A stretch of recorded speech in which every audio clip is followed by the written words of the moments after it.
ডাকঘর নাট্যাংশ অমল ও দইয়ালা একটি মন কেমন করা নাটক।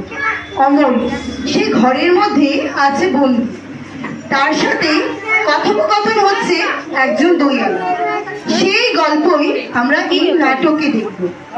নাটকটিতে অমলের ভূমিকায় আছে প্রত্যুষ সাহা এবং দইয়ালার ভূমিকায় আছে আবির পাল। শুরু হচ্ছে নাটক অমল ও দইয়ালা।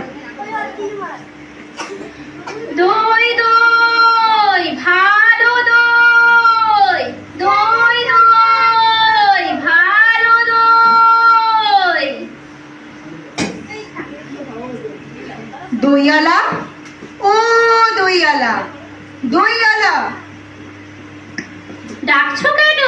দই কিনবে? কেমন করে কিনবো? আমার কাছে তো পয়সাই নেই। কেমন ছেলে তুমি, কিনবে না তো আমার বেলা বইয়ে দাও কেন? আমি যদি তোমার সাথে যেতে পারতুম তো যেতুম। আমার সঙ্গে? হ্যাঁ, তুমি যে কত দূর থেকে হাঁকতে হাঁকতে শুনে আমার মন কেমন করছে। দইয়ের বাক নামিয়ে